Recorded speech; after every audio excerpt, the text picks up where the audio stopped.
गीता के महात्म की चर्चा की जा रही थी, भागवत महापुराण की। सूत जी शौनकाद ऋषियों को कथा श्रवण कराते हुए कहते हैं, शौनकाद ऋषियों, जिस समय महाभारत का युद्ध समाप्त हो गया, सारी सेना समाप्त हो गई, केवल दुर्योधन बचा रह गया था। तो दुर्योधन का मित्र अश्वत्थामा लगा विचार करने की, इतना बड़ा भरपूर युद्ध हुआ, पांडवों का बाल बांका नहीं हुआ, इधर 99 भाई के हमारे मित्र के मारे गए, सारी सेना का संहार हुआ। तो बड़ा कष्ट हुआ। अपने मित्र को प्रसन्न करने के लिए इसने विचार किया कि द्रौपदी पांडवों को सोते में मार दिया जाए, धोखे से। जब ये निद्रा में सो रहे हों, उसी समय जाकर उनका वध कर दिया जाए। और यह सोच करके अश्वत्थामा जाकर के वध तो कर दिया, लेकिन वो पांडव नहीं, पांडव पुत्र थे। और जब उसे पता चला कि पांडव नहीं, पांडव पुत्र मारे गए, हमने धोखे में मार दिया,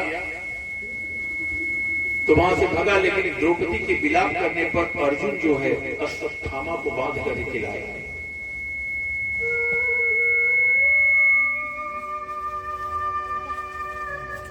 अश्वत्थामा बंधा हुआ द्रौपदी के सामने जब लाया गया,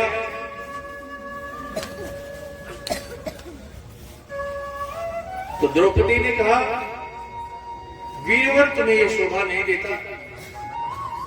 आज मैं अपने पुत्रों के लिए तड़प रही हूं, ये भी अपनी मां का इकलौता पुत्र है। दूसरी तरफ ये ब्राह्मण है, ब्राह्मण का वध नहीं करना चाहिए कभी भी। तब अर्जुन ने भगवान कृष्ण की तरफ देखा। भगवान कृष्ण ने कहा, अर्जुन,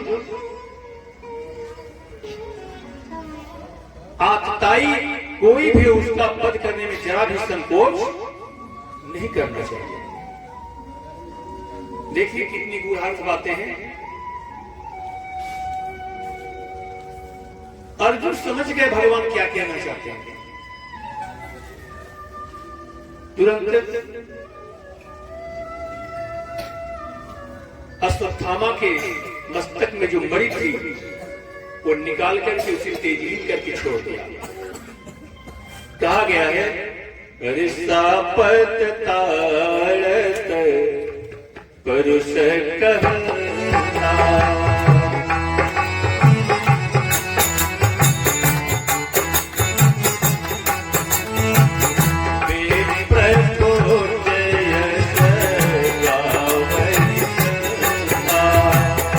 श्री राम जय राम जय जय राम, श्री राम जय राम जय जय राम। बोले आनंद गंध भगवान की जय। अर्थात ब्राह्मण का अपमान कर देना हुई उसका वध के समान है। जान से नहीं मारना चाहिए ब्राह्मण को कभी।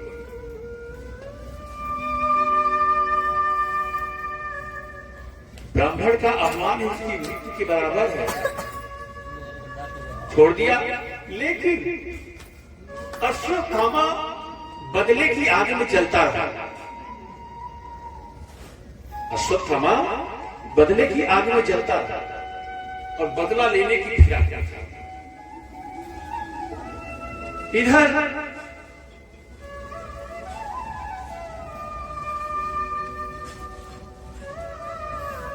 भगवान कन्हैया युधिष्ठिर को राजपाट देकर के युधिष्ठिर की 3 अश्वमेध यज्ञ जो थी वो पूर्ण कराई और विचार किया कि मुझे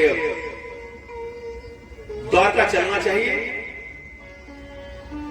युधिष्ठिर एक बार भगवान के पास पहुंचे और भगवान से कहा, कन्हैया से कहा, केशव, पता नहीं क्यों यह अशांत रहता है, इतना भारी युद्ध हुआ और अपने ही परिवार वालों को मैंने मार डाला। महाभारत का युद्ध कोई एक देश से दूसरे देश का युद्ध नहीं था। महाभारत का युद्ध जो था वो एक परिवार के बंटवारे की लड़ाई थी। जानते हैं आप लोग, केवल परिवार के बंटवारे की लड़ाई थी।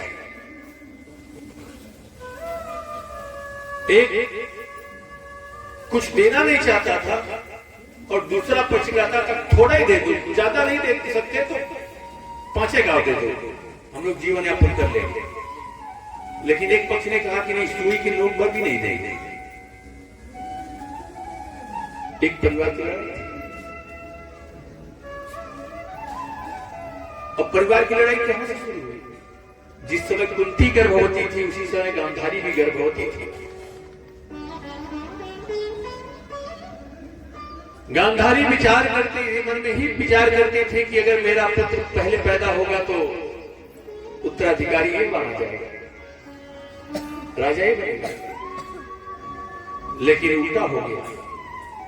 कुंती को पुत्र पहले पैदा हुए युधिष्ठिर, और जैसे ही गांधारी ने सुना कि कुंती को पुत्र पैदा हुआ, उसने गर्भ पर मुक्के से प्रहार किया था। और उसका परिणाम ये हुआ कि गर्भ से ही मरने मारने पर उतारू दुर्योधन जो है उसका सर्वनाश हो गया। 3 सुने ये पूर्ण कराने के बाद जब ऋषि ने भगवान से कहा कि मैं अपने परिवार वालों का ही वध किया हूं, मुझे आत्मा को शांति नहीं मिल रही है, तो भगवान कन्हैया युधिष्ठिर को ले गए कहा जहां पर भीष्म पितामह सरसैया पर लेटे हुए थे। वहां जाकर के दंड प्रणाम करते हैं, युधिष्ठिर अपने मन की बात बताते हैं। भीष्म पितामह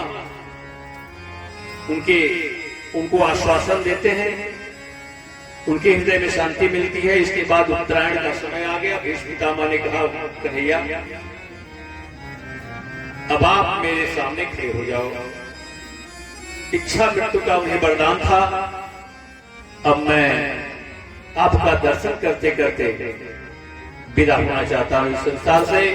कितने सौभाग्य की बात थी। पितामह जी कितने उच्च कोटि के भक्त थे कि मरते समय भगवान उनके सामने खड़े थे। अपने प्राणों का परित्याग किया। इसके बाद अंत क्रिया करने के बाद कन्हैया जब द्वारका जाने के लिए तैयार हुए थे, उसी समय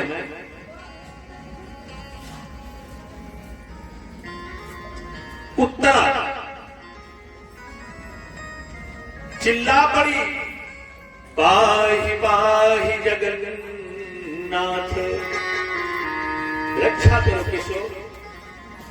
क्योंकि भी वो अश्वत्थामा जो था वो पांडव से बदला लेने के लिए उत्तरा के घर में जो परीक्षित पड़ रहे थे उन पर वार किया। ब्रह्मास्त्र चलाया कि गर्भ को ही नष्ट कर दूं, निर्वीज कर दूं। पांडव के पुत्र को मारे ही गए। एक बहुत पैदा हो रहा है, गर्भ में है, उसका भी वध कर दो, निर्वीज हो या पांडव का निर्वंश हो जाए। जैसे ही उत्तरा ने पाहिनाथ पाहिनाथ करके गुहराया, भगवान कन्हैया समझ गए कि अश्वत्थामा की चाल है। तुरंत उत्तरा के गर्भ में प्रवेश किया भगवान ने अंगूठे मात्र के, और जाकर के वहां पर अपने सुदर्शन चक्र से उस गर्भ में पल रहे बच्चे की रक्षा की, जो परीक्षित के नाम से विख्यात है। इसके बाद कन्हैया जब द्वारका जाने लगे तो कुंती दौड़ते हुए आई और हाथ जोड़ करके भगवान के सामने खड़ी हो गई। भगवान कन्हैया ने कहा कुंती बुआ क्या बात है, कुछ मांग लो। कुंती ने कहा हे केशव, यदि आप मुझे कुछ देना चाहते हो तो मेरा वो दुख लौटा दो। जो 12 साल हमने जंगलों में अपने बच्चों को लेकर के भटक रही थी, वही दुख पूरा आ जाए वापस। भगवान को बड़ा आश्चर्य हुआ, उन्होंने पूछा कुंती बुआ कोई दुख भी मांगता है कि तुमने क्या मांग लिया? कुंती ने कहा है केशव, मुझे वो दुख ही अच्छा लग रहा है, क्योंकि जब वो दुख था मेरे जीवन में तब आप पल पल मेरे साथ साई की तरफ से थे, और आज जब राज मिल गया, महारानी बन गई हूं, तो आप द्वारिका जा रहे हैं जीवन से। इससे बड़ी विडंबना और क्या होगी? इसलिए उससे अच्छा तो वो दुखी था जहां पल पल आप हमारे साथ साई की तरह से साथ रह करके आप हमारी और हमारे बच्चों की रक्षा किया करते थे। कैसे?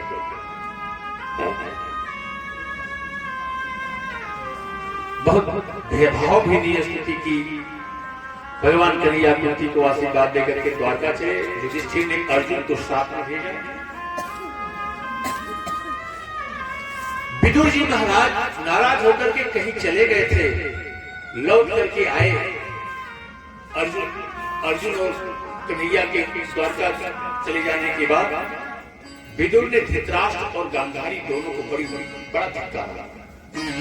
उन्होंने कहा था आपको शर्म आनी चाहिए, जिन भतीजों को मारने में दुर्योधन के साथ आप हमेशा सहमत रहे, जिस भीम को अपनी भुजा में बाहु पास में दबा करके मारने का आपने प्रयास किया, आज उन्हीं के टुकड़ों पर आप पल रहे हैं। लज्जा आनी चाहिए। तात्से विदुर ने बहुत डांटा, बहुत धिक्कारा। धृतराष्ट्र और गांधारी तुरंत युधिष्ठिर के महल से निकल करके हिमालय की तरफ चले गए, और विदुर जी भी चले गए। काफी समय बीत गया। इधर परीक्षित का जन्म हुआ। युधिष्ठिर ने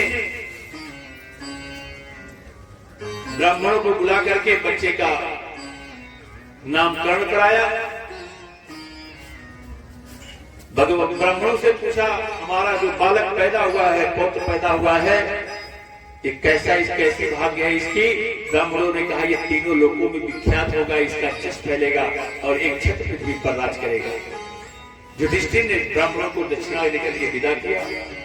इसके बाद जब उन्हें पता चला कि हमारे चाचा और चाची चले गए छोड़ करके, तो हाय हाय विलाप करने लगे, और इधर कुछ अपशकुन सा होने लगा काफी दिनों से।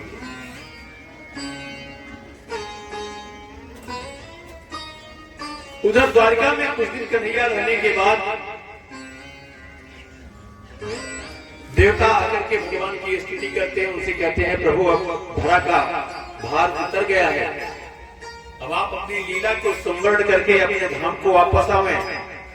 देवताओं की प्रार्थना पर भगवान ने विचार किया कि सारे आतताइयों का वध तो हो गया है, लेकिन जदुवंशी अभी पड़े हुए हैं, इन जदुवंशियों का भी संहार होना चाहिए। अर्जुन से कहा भगवान ने कि अर्जुन अब तुम यहां से लेकर के निकल जाओ, 7 दिन में द्वारिका नगरी जो है समुद्र में समा जाएगी। और ऐसा ही हुआ। वर्णन आता है कि एक बार ग्वालों के बच्चे उदंडता किया ब्राह्मणों के साथ। ब्राह्मण कहीं से आए और एक बगीचे में अपना आसन जमाया, डेरा जमाया। कुछ ग्वालों के लड़के जो है एक लड़के को साड़ी ओड़ी पहना करके पेट पर कुछ बांध दिया, और वो लड़की की स्त्री बना करके उसको लेके गए ब्राह्मणों के पास। देखिए बुद्धि भ्रष्ट होती है ना, विनाश होना होता है पहले बुद्धि भ्रष्ट हो जाती है। ले गए और ब्राह्मणों से कहता पंडित जी आप लोग बड़े ज्ञानी आज हो, ये देखो एक दुल्हन है, इसके पेट में बच्चा पल रहा है, बेचारी शर्मा रही है कहने में, आप लोग बता दीजिए कि इसको बेटा होगा या बेटी। ब्राह्मणों ने ध्यान नहीं दिया। वो जानते थे ये लड़के हैं, उद्दंडता कर रहे हैं, मस्करी कर रहे हैं। लेकिन एक बार नहीं, दो बार नहीं, तीन बार बच्चे पीछे पड़ गए।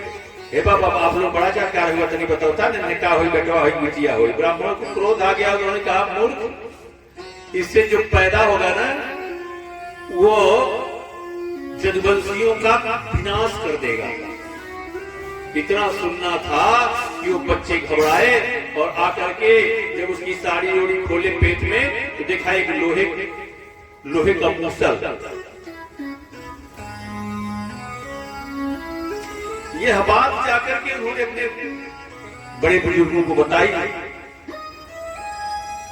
और बड़े बुजुर्गों को बताई। तो अब बड़े बुजुर्गों ग्वालों को देखिए, जो एक कान भी कन्हैया से बगैर पूछे नहीं करते थे, आज कन्हैया से पूछने की आवश्यकता नहीं समझे।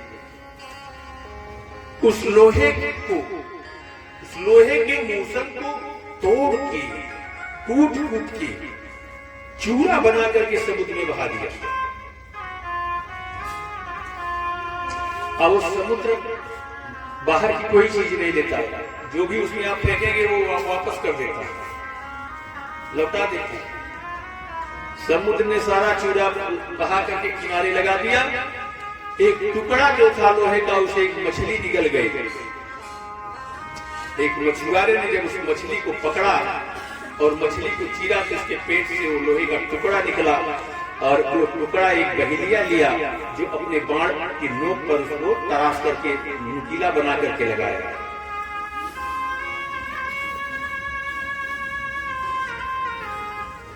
इधर जो चूड़ा समुद्र के किनारे लगा, उस चूड़े के माध्यम से एक घास जमी, जिसे सरकंडा कहते हैं, मोथा के आकार की वो घास होती है, बड़ी तेज धार होती है उसकी, बड़ी मजबूत होती है। एक बार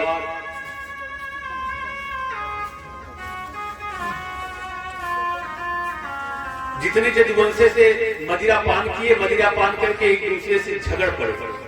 झगड़ा बढ़ता गया और विकराल रूप ले लिया और परिणाम यह हुआ कि आपस में ही लड़ पड़े। जब अस्त्र शस्त्र समाप्त हो गया तो युद्ध करते करते उसी समुद्र के किनारे पहुंच गए और वही जो सरकंडा जमा हुआ था लोग उखाड़ के तोड़ के एक दूसरे पर वार करने लगे और उसी से उनका सब लोगों का सर्वनाश हो गया। हरे राम की है चा कहीं सोई हो,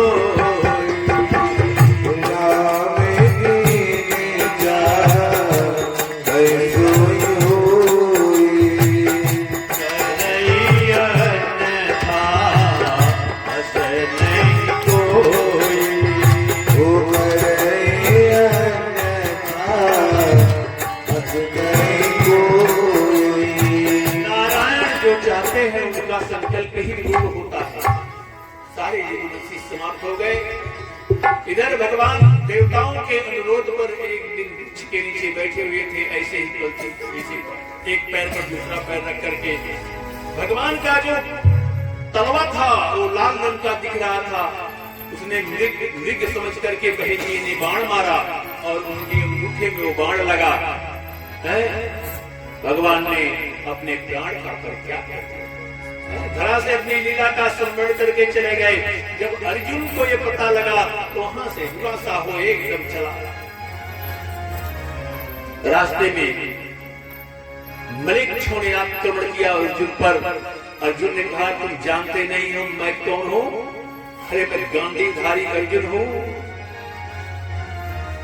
मलेच्छों ने कहा, कौन गांडीवधारी अर्जुन? सब लूट लिया मलेच्छों ने अर्जुन को।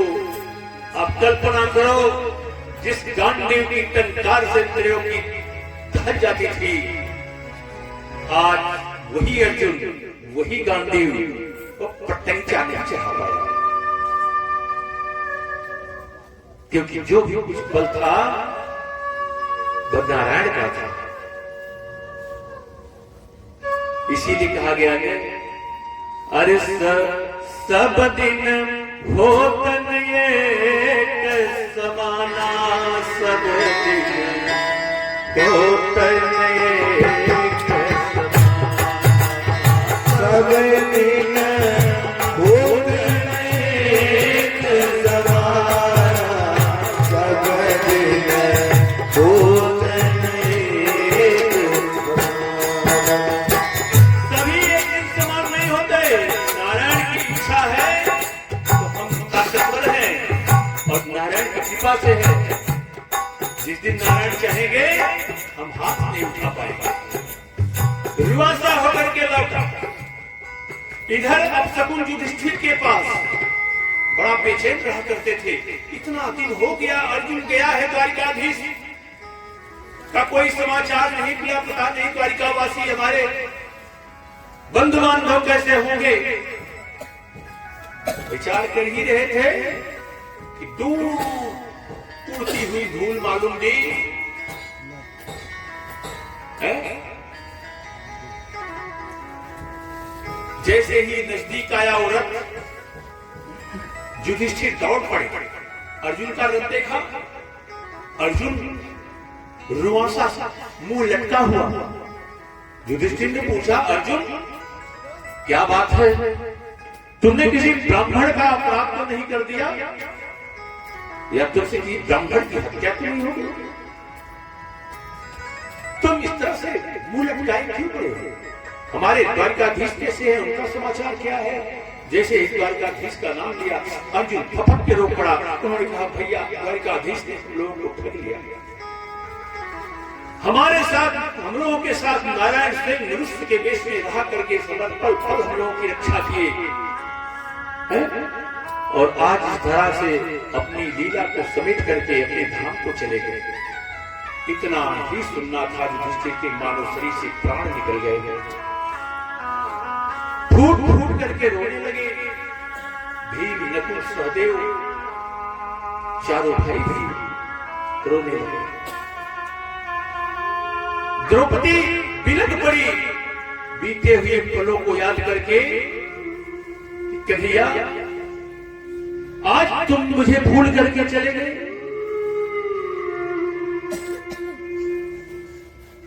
एक बार भी नहीं बताया,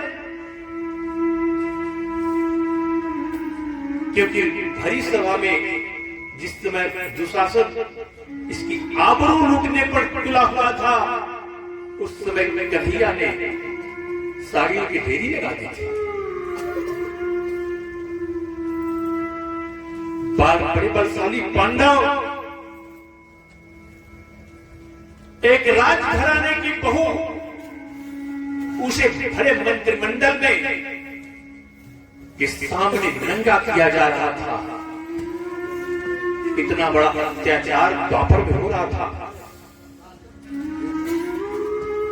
उस पल को याद करके द्रौपदी रो पड़ी। आप कल्पना कर सकते हैं, अपने ही घर की बहू को सरेआम भरे बाजार में पूरे मंत्रिमंडल के सामने दुर्योधन की आज्ञा पर दुशासन उन्हें उनका चीर हरण कर रहा था और सारी सभा मुक्त दर्शक बनकर के देख रहे थे। उस समय द्रौपदी चीत्कार कर उठी। रो रो कहती द्रुपद की दुलारी खड़ी, रो रो कहती द्रुपद की दुलारी खड़ी, लाज मेरी सभा बीच यम जा रही। रो रो कहती दुलारी खड़ी, लाज मेरी सभा बीच यम जा रही। लाज मेरी सभा में यम जा रही, लाज मेरी सभा में यम जा रही। और कहती द्रुपद की दुलारी खड़ी, लाज मेरी सभा बीच यम जा रही। लाज मेरी सभा जा रही। रोज कहती द्रुपद की दुलारी घड़ी लाज मेरी सभा में अब जा रही। लाज मेरी सभा में अब जा रही। रोज कहती द्रुपद की दुलारी घड़ी लाज मेरी सभा में अब जा रही। लाज मेरी सभा में अब जा रही।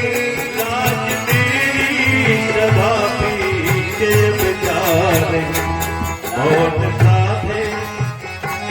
मौन साधे हुए बैठे पांचों पति। मौन साधे हुए बैठे पांचों पति। अब सभा पीछे साड़ी बिछी जा रही। अब सभा बीच साड़ी खिंची जा रही। अब सभा बीच साड़ी खिंची जा रही।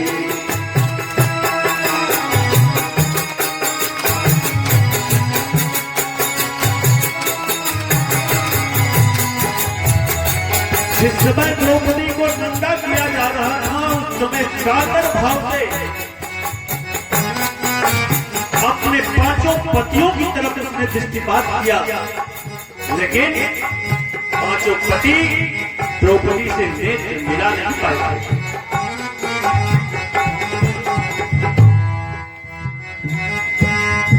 उस समय द्रौपदी ने कहा, हर तरफ पाप की है घटा छा रही। कोई बातें धर्म की उजाले नहीं। कोई बातें धर्म की उजाले नहीं। कोई बातें धर्म की उजाले नहीं। कोई बातें धर्म की उजाले भूले बैठे अदा तो कहे नाथ तुम। भूले बैठे अदा तो कहे नाथ तुम। भूल में लाज मेरी चली जा रही। भूल बैठे अदा तो कहे नाथ तुम। भूल में लाज मेरी चली जा रही। भूल में लाज मेरी चली जा रही। लाज मेरी चली जा रही। भूल में लाज मेरी चली जा रही। कातर होकर के भगवान को पुकारा था और भगवान तुरंत प्रकट हो गए। साड़ी की ढेरी लग गई, दुशासन थक गया। आबरू को चाली भगवान ने आज इस पल को याद करके द्रौपदी तड़प कहिया, आज हमें छोड़ करके या नाच करके चले गए। इतना सुनना था कि सब बिलक गए।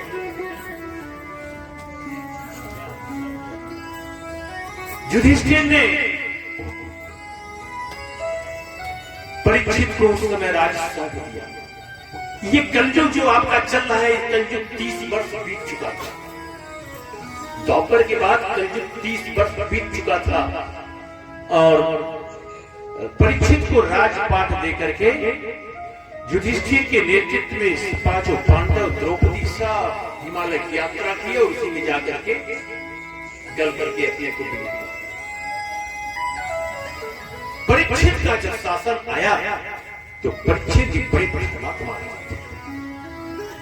पांडवों के पौत्र थे और दिग्विजय के लिए निकले। जम्बू द्वीप पर इनका बड़ा अधिकार हो गया। हमारी पृथ्वी जो है जम्बू द्वीप पर। एक बार की बात है, परीक्षित जी शिकार खेलने के लिए जंगल गए। शिकार खेलने निकले तो उन्हें दिखाई दिया एक गाय और एक बैल के जोड़े को एक शूद्र जो है पीट रहा था। बैल के 3 पैर टूट चुके थे, रंभा रहा था एक पैर से खड़ा कांप रहा था। शूद्र उसे इतना पीट रहा था कि वो बैल बलमूत्र कर रहा था। जैसे ही परीक्षित की दृष्टि पड़ी, मेरे राज्य में इस तरह क्या व्यवहार, जाकर के पूछा, विश्वदेव आपको इस तरह से बांध करके क्यों पीट रहा है ये शूद्र? विश्वदेव ने कहा, राजन, हम किसे कहें अपना दोष देंगे? हमारे भाग्य में जो है वही मिल रहा है। ऐसा पुराणों में कहा गया है कि अगर कोई मुझे ताड़ना दे रहा है और हम इसका कंप्लेन कहीं कर रहे हैं तो भी शिकायत में आता है, तो मैं शिकायत कैसे करूं? इतना सुनना, जब परीक्षित ने सुना, उन्होंने कहा, हो इतने मार्मिक बात कहने वाले आप साक्षात धर्म के अलावा और कुछ नहीं हो सकते। आप साक्षात धर्म हैं और धर्म के 4 चरण होते हैं, सत्य, तप, दया और दान। सतयुग में 4 चरण होता है, त्रेता में 3 चरण होता है और द्वापर में 2 चरण होता है और कलयुग में एक ही बचा रहता है। 3 पैर टूट जाते हैं।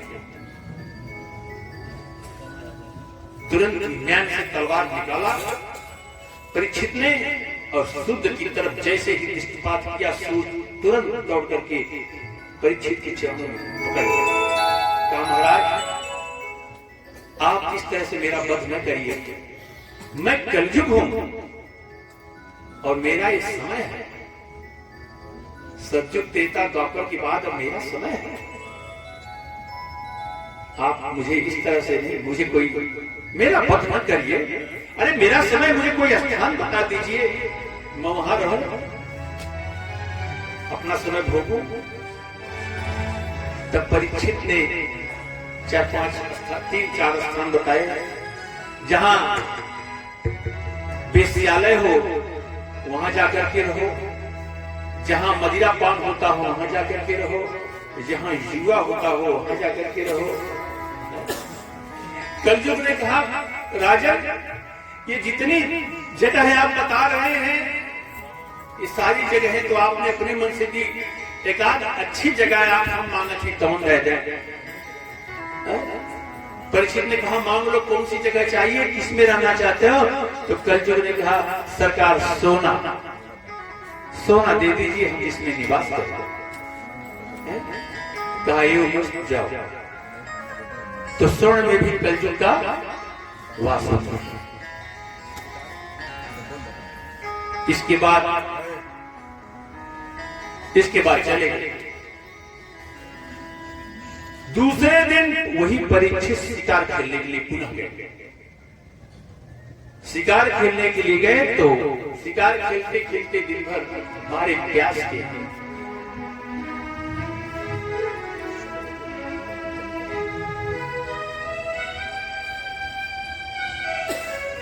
बेचैन हो गए। जंगल में जल की खोज में निकले। जल की खोज में निकलते निकलते उनका घोड़ा जो है समीक मुनि के आश्रम में पहुंचा। श्रृंगी ऋषि के आश्रम में समीक मुनि के आश्रम में जाकर के परीक्षित ने आवाज लगाई, कौन है आश्रम के अंदर? मुझे जल चाहिए, मुझे जल पिला दो, मुझे प्यास लगी है। 2-3 बार आवाज देने के बाद कोई उत्तर नहीं मिला। क्यों? क्योंकि श्रृंगी ऋषि समाधि में थे उस समय। ध्यान मत। घोड़े से उतर करके परीक्षित जब उस कुटिया में प्रवेश किए तो देखा एक महात्मा नेत्र बंद करके, तब इन्हें बड़ा क्रोध है, क्योंकि कलयुग सवार हो चुका था। कलयुग सवार हो चुका था इनकी खोपड़ी। अरे भोगी महात्मा, मेरी आओ भगत न करनी पड़े इसलिए नेत्र बंद करके झूठ पाखंड कर रहा है। तुरंत एक दृष्टि दौड़ाई, दूर में एक मरा हुआ सांप दिखाई दिया। अपने बाण से उठाया और ला करके उनकी गले में लपेट करके चले गए। आश्रम में कुछ बच्चे खेल रहे थे, इस दृश्य को देखा जाकर के श्रृंगी ऋषि के पुत्र जो स्नान कर रहा था गंडकी नदी में, जाकर के बताया तो नन्हा सा बालक, उसे बड़ा क्रोध आ गया। ब्राह्मण बालक तेज था, उसने हाथ में जल लिया और श्राप दिया, जिसने भी मेरे पिता के साथ इस तरह का दुर्व्यवहार किया है, आज के 7वें दिन तक्षक नाग डसेगा और उसकी मृत्यु हो जाएगी। इस तरह का श्राप दिया और आकर के पिताजी के गले से लिपट करके रोने लगा। बच्चों की रोने चिल्लाने की आवाज को सुनकर धीरे धीरे धीरे धीरे महात्मा नेत्र खोले, देखा, पूछा क्या बात है। बच्चों ने सारी बात बता दी। बच्चे ने कहा पिताजी हमने श्राप दे दिया है।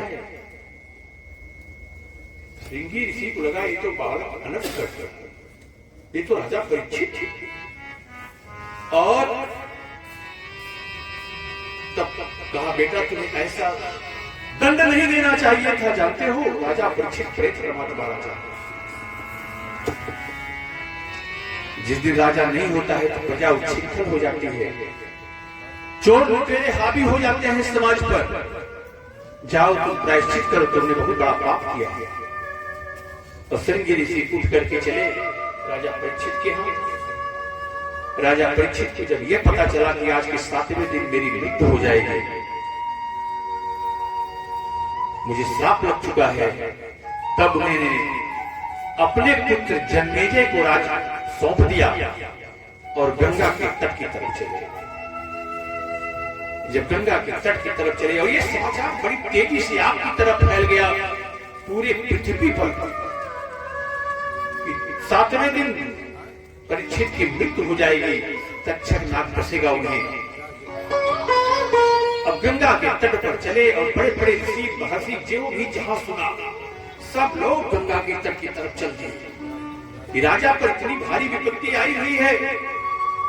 गंगा के तट पर एकत्र हुए और विचार करने लगे कि भाई जिसे 7वें दिन मरना है, 7 ही दिन समय बचा हुआ है, तो फिर कौन सा ऐसा उपाय है कि मृत्यु को सार्थक बना लिया जाए। मरना तो सबको हो, और यही से भागवत की कथा चालू होती है। ये विचार विमर्श हो ही रहा था कि ठीक उसी समय अवधूत वेश में 16 साल की उम्र के सुखदेव जी महाराज हरि शरणम हरि शरणम हरि शरणम हरि शरणम हरि शरणम हरि शरणम हरि शरणम हरि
जैसे ही सुखदेव भगवान को देखा नंग धड़क अवधूत वेश में सारे ऋषि ब्रह्मर्षि सब उठ करके हाथ जोड़ करके खड़े हो गए, दंडवत करने लगे।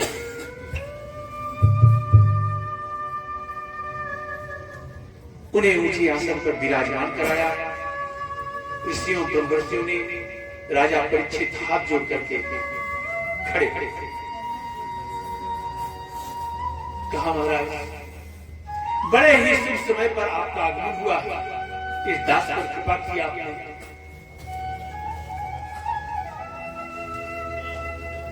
7 दिन केवल बचा हुआ है, तक्षक राज मुझे डसेगा और मेरी मृत्यु हो जाएगी। कौन सा ऐसा उपाय है जिससे जीवन को सार्थक बनाया जा सकता है? सुदेव जी ने कहा, राजा हरि निगम कल्पतरोर गलितम फलम सुख मुखाद मृत संयुतम पिबत भागवतम रसमालयम मुहुरहो रसिका भुवि भाविका मुहुरहो रसिका भुवि भाविका। ये श्रीमद् भागवत महापुराण भगवान सुखदेव के मुखार बिंद से निकला हुआ, मुखार बिंद से निकला था। सुख कहा गया, सुख माने तोता है।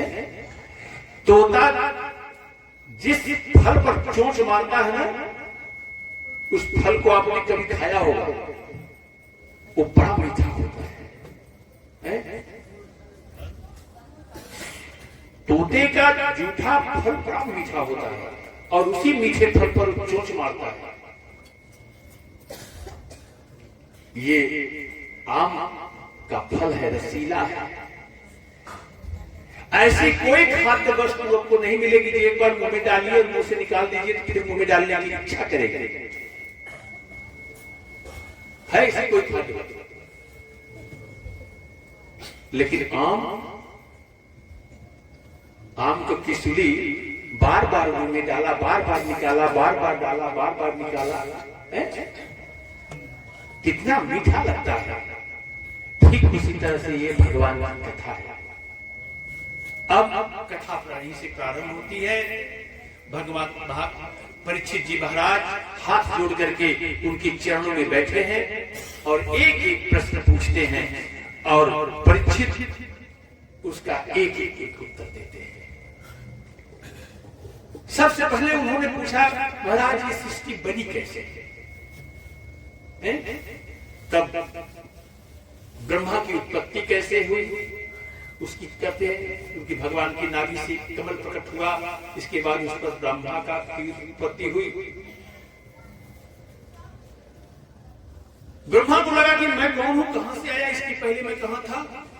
जिस कमल पे उनकी उत्पत्ति हुई उसी कमल की नाल को पकड़ करके वो हजारों वर्ष उसकी जड़ को पता लगाने लगे, इसकी जड़ कहां है। लेकिन हजारों वर्ष तक खोजते रह गए, उसका पता ब्रह्मा नहीं लगा पाए। थक हार करके ऊपर आकर कमल में पुनः बैठ गए। तब आकाशवाणी हुई, तप करो। तो ब्रह्मा जी उसी कमल के ऊपर बैठ करके बहुत जुगों तक तप किए। तप करने के बाद पुनः आकाशवाणी हुई कि ब्रह्मा जी आप सृष्टि का विस्तार करिए। सृष्टि का विस्तार करने के लिए ब्रह्मा चारों तरफ दृष्टिपात करने लगे कि क्या करूं, कुछ है नहीं, कोई सामान, कुछ कैसे सृष्टि बनेगी। मैं हूं, जल के ऊपर कमल है और कमल के ऊपर मैं हूं और कुछ नहीं है, विस्तार करूं कैसे। इतना सोच रहे कि नहीं, अचानक छींक आ गई और छींक आई तो के नाक से कीड़ा निकला और कीड़ा देखते देखते सीधे सीधे 12 रूप के भगवान का अवतार हो गया। बोलिए आनंद कंद भगवान की जय। अब पृथ्वी नहीं है तो पृथ्वी तो रसातल को चली गई। पृथ्वी को भगवान निकालने के लिए 12 रूप में अवतार लिया और जा करके पृथ्वी को बाहर निकाला, स्तंभित किया और कहा कि अब आप जो है सृष्टि का विस्तार करो। तो मरीचि आदि ऋषि को पैदा किया भगवान विधाता ने, ब्रह्मा ने। लेकिन सृष्टि का विस्तार, इसमें 10 प्रकार की सृष्टि का वर्णन आता है। हम 10 प्रकार की सृष्टि का वर्णन किए, लेकिन सृष्टि का विस्तार नहीं हो रहा था। दक्ष को पैदा किया, दक्ष से कहा कि जाओ तुम सृष्टि का विस्तार करो, बच्चों को पैदा करो, जिससे संख्या बढ़े। अब दक्ष अपने पुत्रों को पैदा किया तो नारद जी घूमते घामते कहीं से आते थे, बच्चों को ऐसी पट्टी पढ़ाते थे, कोई भी भगवान के भजन में लीन हो जाते थे। एक बार कुछ बच्चों को पैदा किया तो नारद जी समझाए तो सब भगवत भजन में लग गए। दूसरी बार पैदा किया तो फिर नारद जी समझाते हैं कि अरे क्या रखा है सृष्टि में, जानते हो, अरे भगवान के चरणों के भजन करो, कल्याण होगा। अब दक्ष को बड़ा क्रोध है, क्रोध में आकर के नारद जी को श्राप दिया, जाओ तुम एक पल कहीं एक जगह नहीं स्थिर रहोगे, न रुकोगे न तुम ज्ञान बांटोगे।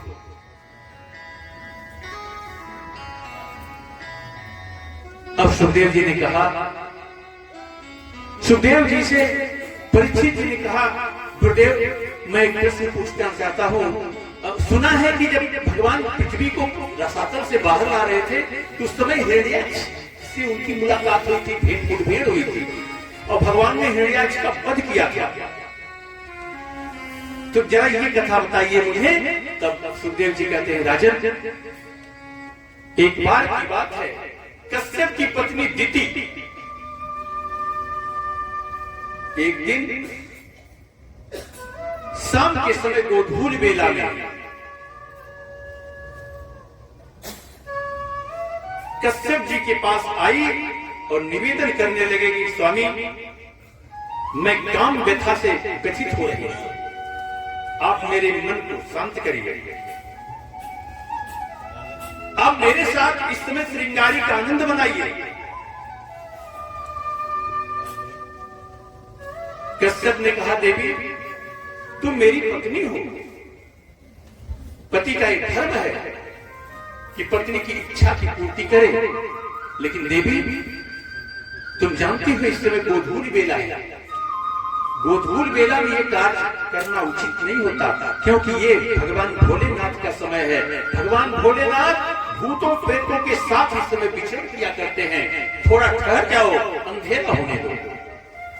लेकिन दिति निर्लज्जता का भाव प्रदर्शित करते हुए कश्यप के दुपट्टे को पकड़ करके जबरदस्ती उनके साथ लिपट गए। पत्नी की कामातुरता पर कश्यप ने उनका सम्मान करते हुए दिति के साथ संभोग किया और जाकर के स्नान करके संध्या बंदन करने के लिए चले गए। इधर जब काम की वेग शांत हुआ तो दिति को अपने कर्म पर बड़ा पछतावा हुआ। जाकर के कश्यप के पास उनके चरणों में बैठ गई, कहा स्वामी हमने महादेव का बड़ा अपराध किया, मेरी पाप का प्रायश्चित कैसे होगा। कश्यप ने कहा, देवी मैंने तुम्हें समझाया था, तुमने माना नहीं। अब तुम्हारे गर्भ में 2 जोमा बच्चे पैदा होंगे और दोनों बहुत बड़े राक्षस होंगे। ये दोनों इतने आतताई होंगे कि पूरी पृथ्वी नहीं पूरा ब्रह्मांड हिल जाएगा इनके अत्याचार से। दिति को भी लगा कि तो बड़ा भारी अनर्थ हो गया। कश्यप ने कहा, देवी तुम्हारे पुत्रों को मारने के लिए स्वयं नारायण को अवतार लेना पड़ेगा। तब दिति प्रसन्न हो गई। उसे लगा कि चलो मेरे पुत्र चाहे जितने भी आतताई हो, लेकिन भगवान को अवतार लेकर के उनका वध करना पड़ेगा तो मेरे पुत्रों का उद्धार हो जाएगा। बोले आनंद कंद भगवान जय। इधर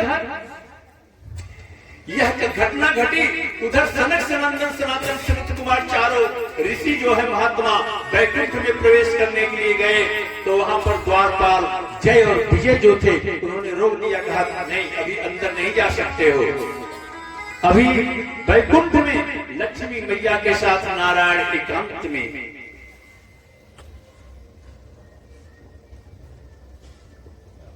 उनके साथ बैठे हुए हैं, इसलिए इस समय दर्शन नहीं हो सकता। इतना सुनना था चारों ऋषियों का कि उन्होंने कहा तुम्हारी ऐसी दृष्टि, तुम लोग वैकुंठ में रहने लायक नहीं हो, जाओ तुम लोग राक्षस हो जाओ।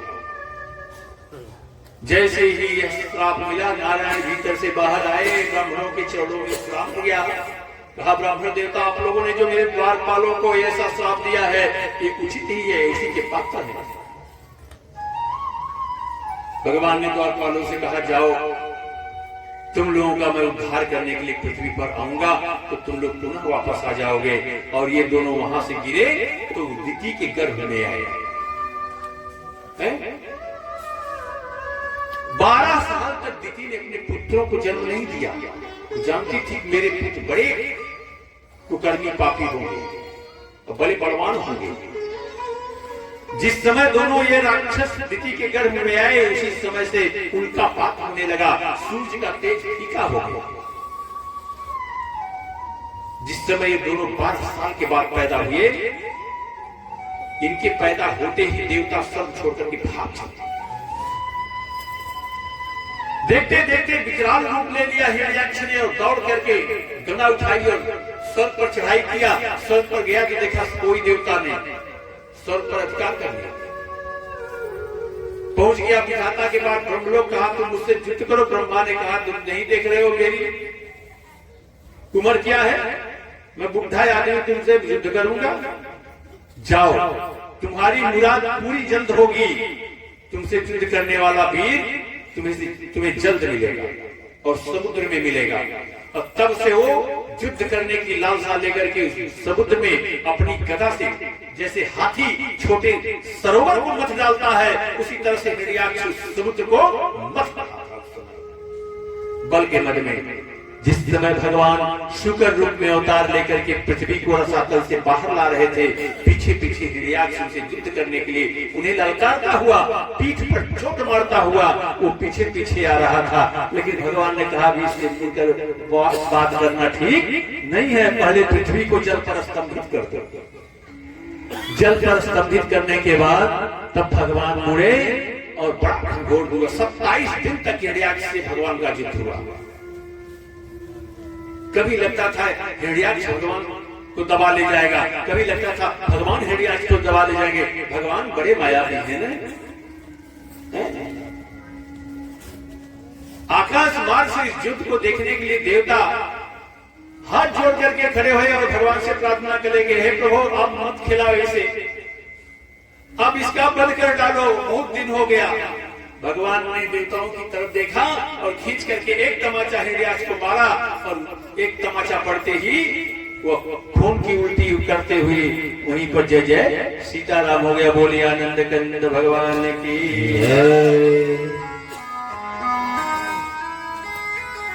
अब इधर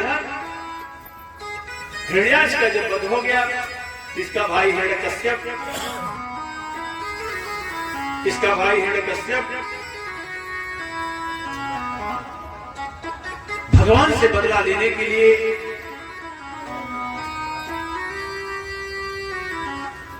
अपनी पत्नी कयाधु को आश्वासन देकर के घनघोर तपस्या करने के लिए चला गया। इधर सुखदेव जी ने पूछा, सुखदेव जी से पूछते हुए परीक्षित ने पूछा, गुरुदेव हमने सुना है कि दक्ष ने अपनी पुत्री का विवाह भगवान शंकर से कर दिया था, लेकिन अपने ही दामाद से इनकी दुश्मनी क्यों हो गई? अपने ही दामाद से इतनी दुश्मनी क्यों हो गई? तब सुखदेव जी ने कहा, राजा ब्रह्मा ने जब प्रजापति बनाया दक्ष को, तो दक्ष को बड़ा अहंकार हो गया। दक्ष माने होता ही है दक्ष, निपुण, चालाक, अहंकार।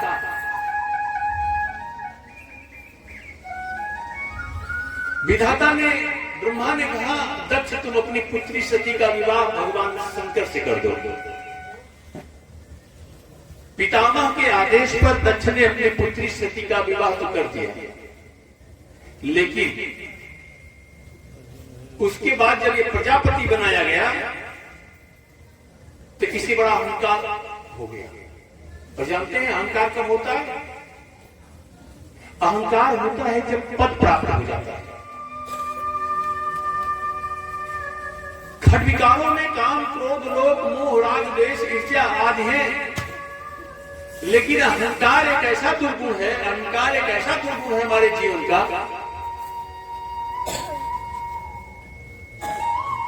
जिसको मारने के लिए कोई सद्गुण है नहीं।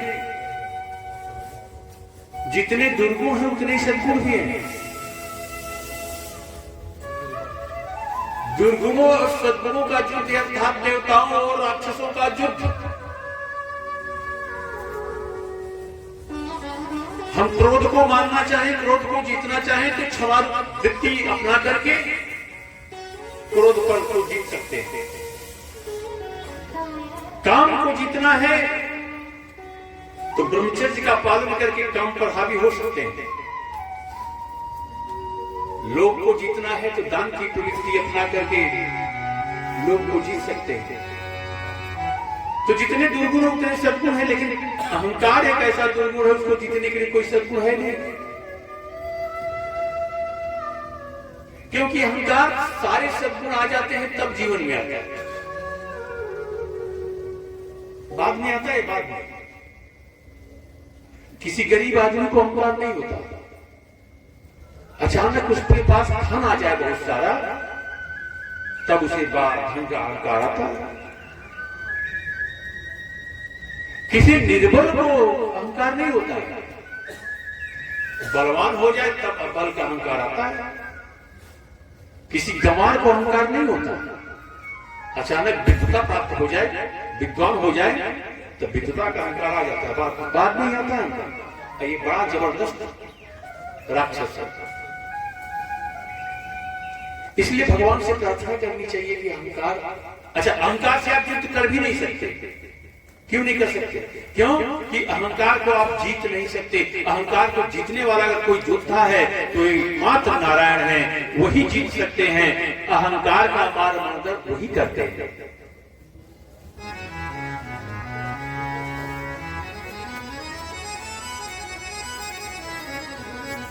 देखिए दक्ष को जब प्रजापति बना दिया गया, पद मिल गया, तो पद पाते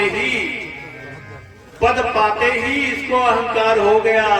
अच्छा पद शब्द पर आप गौर करिए, पद पर पद को लिख दिया जाए प और द, और आपसे कह दिया जाए कि इसको बगैर काटे छाटे इसको मद में बदल दीजिए, तो क्या करना पड़ेगा आपको जानते हैं? पा के नीचे में बाई और ये खाली नीचे घुंडी लगाए दे, कोई काट पीट कुछ ना करे, कोई उम्मा हो जाए पट दे, तो पद बड़ी आसानी से मद में बदल जाएगा। अर्थात पद पाकर के मद बड़ी आसानी से जीवन में आ जाता है।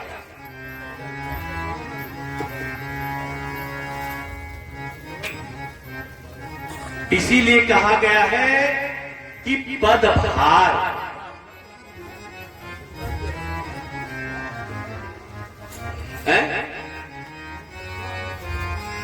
जब इसे प्रजापति बना दिया गया तो प्रजापति बनने के बाद इसका सम्मान करने के लिए ब्रह्मा के दरबार में एक सभा बटुरी। उस सभा में सारे देवता एकत्र थे, और जब उस सभा में प्रजापति प्रवेश किया तो सारे देवता उठ करके खड़े होकर के इसको प्रणाम करने लगे। अब प्रजापति चुन गया कि उसका कॉलर टाइट, एकदम सीना चौड़ा, उसने देखने लगा चारों तरफ, तो हम देखे कोई बैठा तो नहीं रह गया है? अहंकार में चूर। सोई दक्ष के जो दामाद जी महाराज थे वही बैठे मिल गए, भोलेनाथ है? भगवान भोलेनाथ कोने में बैठे, अर्धनेत्र बंद, पद्मासन में बैठे हुए, हमेशा आत्मलीन ब्रह्मानंद की प्राप्ति में मग्न। दक्ष को बड़ा क्रोध आया, वो सीधे गया, हमारे क्रोध के तमतमाते भगवान भोलेनाथ के सामने खड़ा होकर के कहा, अरे दुष्ट, नीच कहीं का शमशान में रहने वाला, नरमुंडों की माला धारण करने वाला, असली वेश में सर्पों को लपेट कर चलने वाला, चिता के भस्म को शरीर में लपेट करके रखने वाला, असली वेश में रहने वाला चांडाल कहीं का, विधाता के ब्रह्मा के कहने पर अपनी पुत्री की शादी मैंने तुझसे कर दी, लेकिन तू लायक नहीं था। तुझे जरा भी ज्ञान नहीं है कि इसका सम्मान कैसे किया जाता है। बड़ा कटु वचन था। नंदी को बड़ा क्रोध आया उस समय। नंदी उस सभा से निकल कर चले गए। सारे देवता उस समय थर-थर कांपने लगे कि अब लगता है कुछ अनर्थ होने वाला है। लेकिन भगवान भोलेनाथ मंद मंद मुस्कुरा रहे थे। मुस्कुरा क्यों रहे थे? इसकी अहंकार, इसकी नादानी पर, इसकी मूर्खता पर, जिस तुच्छ पद को प्राप्त करके इतना अहंकार कर रहा है भगवान भोलेनाथ के सामने, कितने लाखों करोड़ों प्रजापति आए और गए। भगवान भोलेनाथ के सामने लाखों करोड़ों अरबों इंद्र आए और गए। कई बार स्वर्ग का निर्माण हुआ गया, नजा प्रलय हुई आया गया, सब तहस होता गया। कई बार भगवान भोलेनाथ जिसके तेज, हरे कराल महाकाल कालम विकालम गुणागार संसार पालन तो दुसारा विशंका से गौरंग भीरम मनोभूत कोटि प्रभा श्री मनोभूत कोटि प्रभा श्री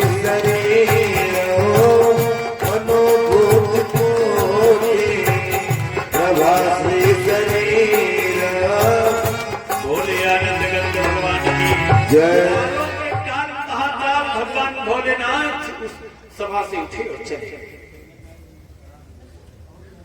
देखिए, ये घटना बहुत पहले हुई है। भगवान भोलेनाथ चले गए अपने कैलाश। बहुत दिन बीत जाने के बाद एक दिन सती मैया विराजमान थी हिमालय पर, भगवान के चरणों में बैठी, कुछ वार्तालाप हो रहा था। आकाश मार्ग के सारे देवता जा रहे थे अपनी अपनी वाहनों पर विराजमान होकर के। इस देवताओं की इस भीड़ को देख करके सती ने पूछा, प्रभु, ये सारे देवता किधर जा रहे हैं? ये सारे देवता किधर जा रहे हैं? कहीं कोई उत्सव तो नहीं है, कोई पर्व तो नहीं? भगवान भोलेनाथ ने कहा, हे देवी, ये सारे देवता तुम्हारे पिताजी के यहां जा रहे हैं।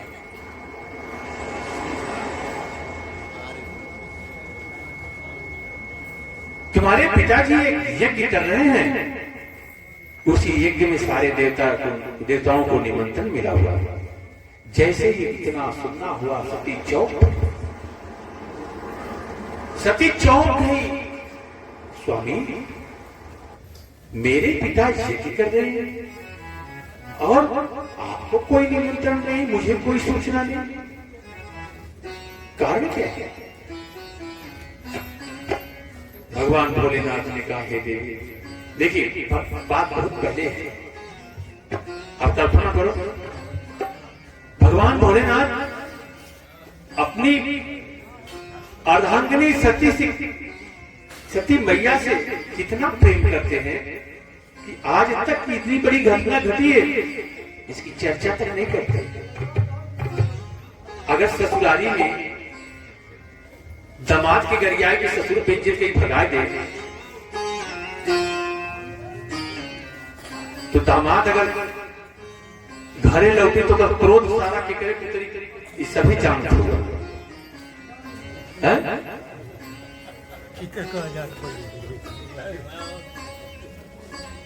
अगर ससुर गरिया भगा दे अपने दरवाजे से, तो घरे आने के बाद तो सबसे पहला उनके बिटिया के ऊपर उतर जाएगा। लेकिन भगवान भोलेनाथ आज तक इसकी चर्चा नहीं की थी, बहुत पहले घटना घट चुकी है। आज सती पूछ रही है, स्वामी मेरे पिता यज्ञ कर रहे हैं, आपका अपमान, आपको सूचना नहीं, हमें सूचना नहीं, कारण क्या है? तब भगवान भोलेनाथ अच्छा कह भी रहे हैं तो बता भी रहे हैं, तो कैसे बता रहे हैं? देखिए बताने का कितना सुंदर तरीका है। हे देवी, अरे ब्रह्म सभा सन दुख माना, देहि देहि यजहु करहि अपमाना। श्री राम जय राम जय जय राम, श्री राम जय राम जय जय राम।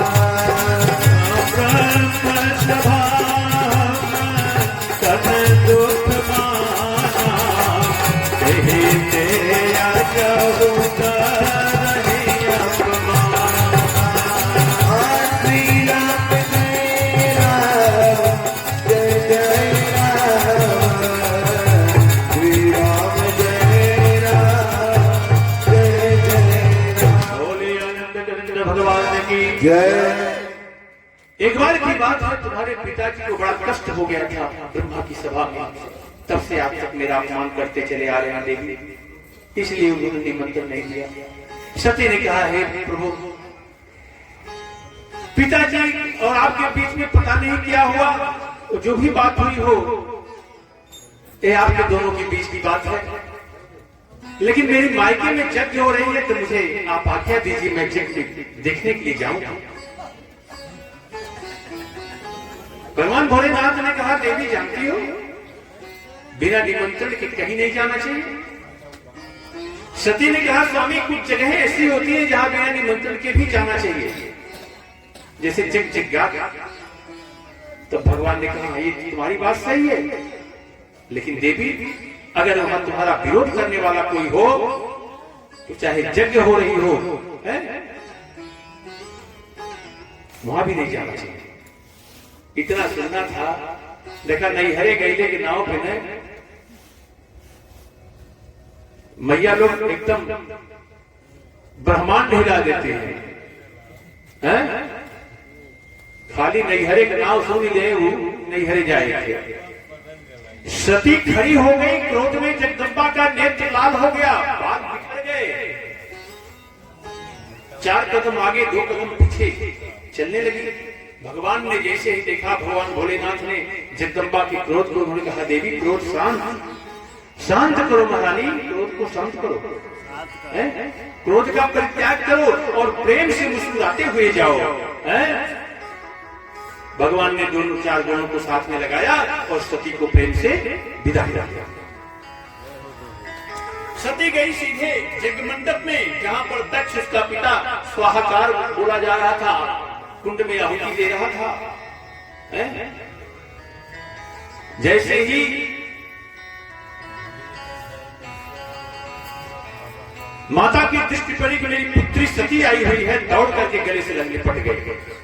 सादर मिले ही भले ही एक माता, और भगिनी मिली बहुत मुस्काता। और बहने जो इनकी आई हुई थी, वो व्यंग्यात्मक मुस्कान बिखेर रही है। सती को देख करके, ओ दिखाई हो आगे बिना तो ना गया। अच्छा, उनके ठाट बाट भी बड़े अच्छे थे। अब भगवान भोलेनाथ बेचारे फटे हाल, शमशान में रहने वाले, चिता की भस्म लपेटने वाले, भगवान भोलेनाथ का अजबै रूप है। एक भक्त ने विचार किया, किसी ने कहा कि भगवान भोलेनाथ बड़े जल्दी प्रसन्न होते, तो उसने भगवान शंकर की तपस्या प्रारंभ की, और कुछ ही दिन तपस्या के बाद भगवान भोलेनाथ प्रसन्न हो गए, खड़े हो गए सामने, कहा बेटा मैं तुम्हारी तपस्या से प्रसन्न हूं, वरदान मांगो। अब ये भक्त बेचारा देखे नीचे से ऊपर, नीचे से ऊपर। भगवान भोलेनाथ मुस्कुराए, कहा बेटा वरदान मांगो। भक्त ने कहा प्रभु तपस्या ही प्रारंभ की थी कि आप जल्दी प्रसन्न होते हैं, कुछ मांगूंगा आपसे, लेकिन आपकी हालत देख करके लगता है कि आपसे कुछ मांगना उचित नहीं है। आप तो ठन गोपाल है प्रभु, क्या मांगू आपसे? बोलिए आनंद कंद भगवान की जय। तो बहनों की मुस्कान बड़ी व्यंग्यात्मक, लेकिन सती ने इसकी परवाह नहीं की, सीधे यज्ञ मंडप में प्रवेश कर गई और जाकर के देखा कि वहां पर भगवान शिव का भाग नहीं रखा हुआ है। और उस शिव का भाग देखिए हुए जो एकदम आखिरी वेदी है, उसी के सामने एक रुद्र कलश रखा हुआ है, वही उनका भाग है। तुरंत अपने पिता के सामने जाकर के खड़ी हो गई, रे दुष्ट चांडाल कहीं का, तेरी ये हिम्मत की मेरे पतिदेव भगवान भोलेनाथ की का अपमान। तुरंत वहीं पर अपने को भस्म कर दिया। हाहाकार मच गया। भगवान शंकर के जो गण गए थे इनके साथ, वो पूरा मारे एकदम तहस नहस कर दिए। जो भी पंडित जी लोग पूजा पाठ करा रहे थे, मार पीट के सबको भगा दिया, दाढ़ी साढ़ी उखाड़ ली। दक्ष के सैनिक आए, भगवान के शंकर के गणों को मार करके भगाया। जब ये कैलाश पे पहुंची, सारी बात बताई, भगवान शंकर को पता चला कि सती ने अपने प्राण का परित्याग कर दिया है। तब उन्होंने अपने क्रोध में आकर के जटा से एक बाल को उखाड़ा और पटक दिया और वीरभद्र का प्राकट्य हुआ। वीरभद्र को आदेश दिया, जाओ जाकर के दक्ष का वध कर डालो।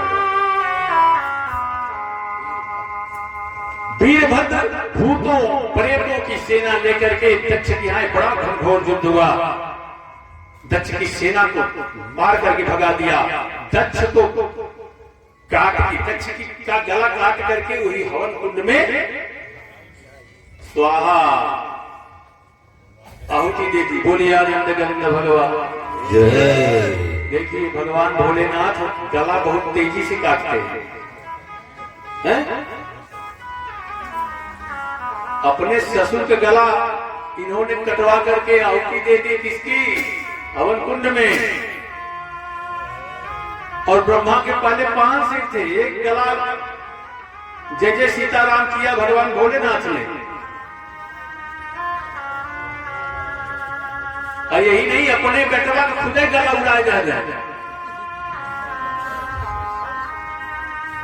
गणेश जी का हम उस गणेश की पूजा नहीं करते जिसको पार्वती मैया ने पैदा किया था। हम उसी गणेश की पूजा करते हैं जिसका धड़ काट करके भगवान शंकर ने अपना धड़ जोड़ा। उसी गणेश की पूजा हम करते हैं।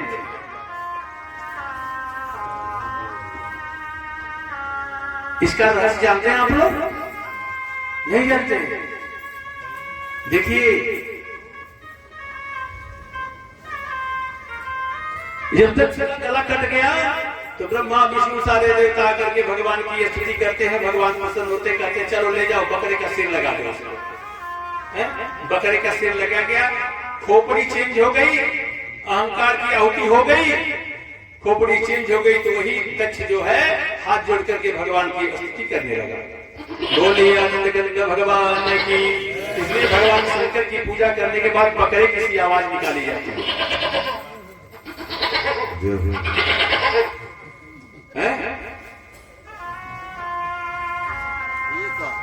पार्वती मैया ने एक बालक को जन्म दिया।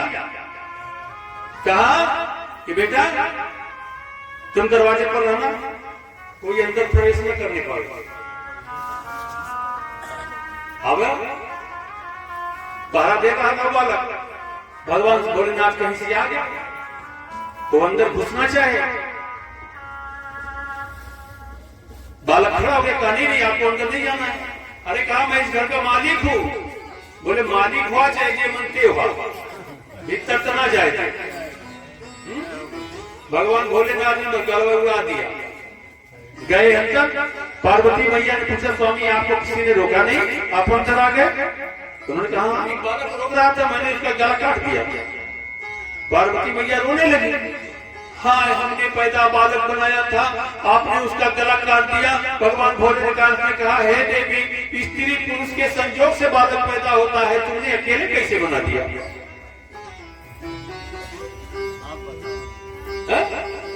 स्त्री और पुरुष के संयोग से पुत्र और पुत्री पैदा होते हैं, तुमने अकेले कैसे बालक बना दिया? चलो अब आधा तुम्हारा रहेगा और आधा हमारा रहेगा। तब हाथी का मस्तक लगा दिया। इसका रहस्य जानते हैं? पार्वती मैया का स्वरूप है श्रद्धा का। भवानी शंकर वंदे श्रद्धा विश्वास रूपिणो। पार्वती का रूप क्या है? श्रद्धा। और भगवान भोलेनाथ विश्वास। श्रद्धा हृदय का धर्म है। श्रद्धा हृदय का धर्म है, वो हृदय में रहती है। और विश्वास जब भी हमारे हृदय में प्रवेश करेगा तो कहीं बाहर से ही आएगा,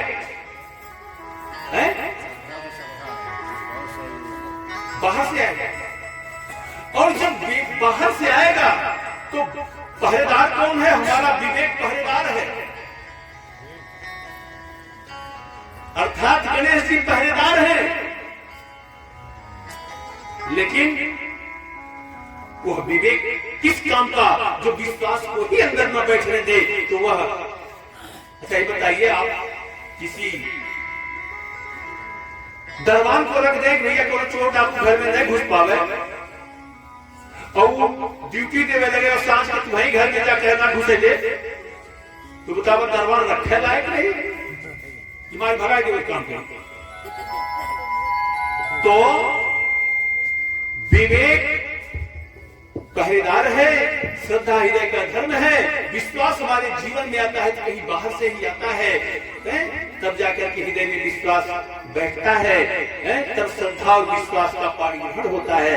और जब तक श्रद्धा और विश्वास का पाणी ग्रहण हमारे अंतःकरण में नहीं होगा, तब तक भक्ति और भगवान का पाणी ग्रहण अर्थ हमारे जीवन में नहीं हो सकता। बोले आनंद कंद भगवान की जय।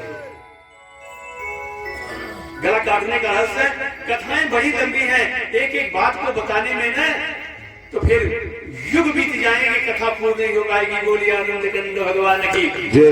परीक्षित के पूछने पर सुखदेव जी ने यह बताया कि सती दक्ष और भगवान शंकर का मनमुटाव कैसे हुआ था। अब आगे सुखदेव जी कथा सुन कराते हुए कहते हैं, राजा एक मनवंतर में मनु के पुत्र हुए, मनसुतरूपा के पुत्र हुए। 6 मनवंतरों की कथा बताई है और प्रत्येक मनवंतर में मनु और शत्रुपा उत्पन्न होते हैं। एक मनवंतर में मनुपुत्र राजा उत्तानपाद हुए। उत्तानपाद के पास 2 रानियां थी, एक का नाम था सुनीति, एक का नाम था सुरुचि। राजा उत्तानपाद सुरुचि से ज्यादा प्रेम किया करते थे। उत्तानपाद सुनीति को महत्व कम देते थे। और दोनों रानियों के पास एक एक पुत्र था। सूरज के पुत्र का नाम के पास एक बेटा था जिसका नाम था उत्तम कुमार, और सुनीति के पास भी एक बेटा था जिसका नाम था ध्रुव। एक बार की बात है, राजा उत्तानपाद गद्दी पर बैठे हुए थे, सिंहासन पर। उत्तम कुमार कहीं से खेलता हुआ आया और पिता की गोद में चढ़ गया। उत्तानपाद पुत्र को गोद में उठा करके उससे चुमने चाटने लगे, स्नेह देने लगे। ठीक उसी समय कहीं से बालक ध्रुव भी आ गया, और ध्रुव आया तो वो भी सोचा कि मैं भी पिता की गोद में चढ़ जाऊं, और चढ़ना ही चाह रहा था। तब तक सुरुचि की दृष्टि पड़ गई। जैसे ही सुरुचि ने देखा कि ध्रुव भी पिता की गोद में चढ़ने जा रहा है, तो मारे क्रोध करके बालक की बाहों को पकड़ करके खींच लिया गोद से। अब कहा, सुन, तू जानता नहीं है, तू जानता है पिता की गोद में बैठने जा रहा है बेटा। सुन, तू पिता की गोद में बैठने का अधिकार तब प्राप्त करेगा जब तू मेरे गर्भ से पैदा होगा। जब तुम मेरे गर्भ से पैदा होगा इस तरह से बड़ा झिड़क देने के नाते 5 वर्ष का वो नन्हा बालक मारे क्रोध में तमतमा गया और बड़ा भावुक हो गया। उसके नेत्र दबा गए, जोर जोर की सांस लेने लगा क्रोध। कथा में विचार करिए, ये कथा क्या कहती है? उत्तानपाद किसे कहते हैं? राजा का नाम था उत्तानपाद। उत्तानपाद का अर्थ है जिसके उतान हो, पाद माने पैर, जिसके पैर ऊपर हो और मुंह नीचे, वो भी उत्तानपाद है। और हम सभी उत्तानपाद हैं। हम मां के घर में इसी तरह से थे। हमारा पैर ऊपर होता है और हम मुंह नीचे होता है। ये जीव ही उत्तानपाद है और इसके पास 2 पत्नियां हैं। 2 प्रवृत्तियों के साथ हम जीते हैं और वो 2 पत्नियां हमारी कौन है जानते हैं? एक है सुनीत और एक है सुरुचि। लेकिन जैसे उत्तानपाद सुरुचि से प्रेम करता था, उसी को महत्व देता था, उसी तरह से हम भी वही कार्य करते हैं। सुरुचि से प्रेम करते हैं और सुनीति को महत्व कम देते हैं। सुनीति का मतलब है सुंदर नीति और सुरुचि का मतलब है जो अपनी रुचि। नीति तो कहती है कि हमें ब्रह्म मुहूर्त में उठ जाना चाहिए और उठते ही प्रातःकाल उठ के रघुनाथा मातो पिता गुरुनाव माथा, ये तो नीति कहती है। लेकिन सूरज क्या कहती है? चाहे देता हो भाई, नींद लगे लगे सुनते थे। हम कहां उठते हैं? हमको उठाया जाता है। पिता ही चिल्ला करके जगा के उठाता है। और इस कलयुग में अरे मार्ग सोई जा कह जोई भावा और पंडित सोई जो गाल बजावा। नीति तो कहती है हमें अशुद्ध चीज नहीं खाना चाहिए, लेकिन सूरज से कह लेना ही चला हो बेला मोढ़े में चाट के खाए हुए चाट खाई बनते हैं। ये तो सूरज की अपनी मन की रुचि है। और सूरज क्या क्या खिलाएगा? वो तो आपको चाट समोसा दे देगा और समोसा देकर नाक नोचते हुए कहेगा बाबू चटनी उधारी।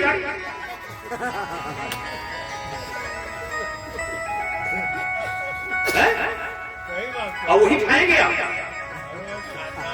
हम महत्व नहीं देते सुनीति को, हम सूरज को महत्व देते हैं। हम सूरज की प्रवृत्ति पर जी रहे हैं और सूरज की प्रवृत्ति पर जिएंगे तो उसका बेटा उत्तम कुमार होगा और सुनीति के प्रवृत्ति पर जिएंगे उसका पुत्र ध्रुव होगा। और एक बात पता है, नीति थोपी नहीं जा सकती। नीति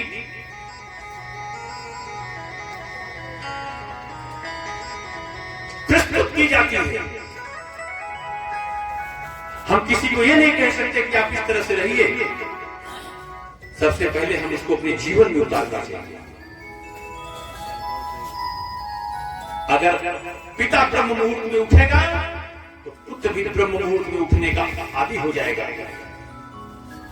हाँ, पिता 8 बजे में सुनता है और बैठवा से कहेगी कि बेटा 4 बजे उठ जाया तो कहीं अपने सुती है 8 बजे, हम लोग उठेंगे 5 बजे। नीति प्रस्तुत करने की चीज होती है, छुपी नहीं जाती है। वो 5 वर्ष का बालक अपनी मां के पास गया। जैसे ही देखा सुनीत ने दौड़ करके गोद में उठा लिया, चूमने लगी। मां से कहा, मां क्या मैं पिता की गोद में बैठने का अधिकारी नहीं हूं? सुनीत ने कहा, बेटा यही तो हमारा दुर्भाग्य है। लेकिन बेटा तू चिंता मत कर, धन्य है वो मां। सुनीत ने कहा बेटा तो पिता की गोद में बैठने की ख्वाहिश रखता है, तेरी इच्छा पिता की गोद में बैठने की है। अरे बेटा उस गोद को खोज बेटा जिस गोद से कभी उतरने की नौबत ही ना हो।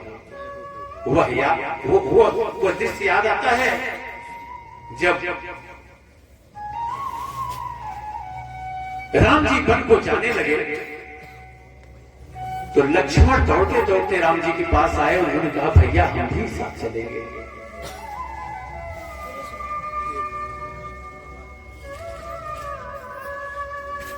राम जी ने कहा लक्ष्मण इस समय जानते हो भर शत्रुघ्न ननिहाल में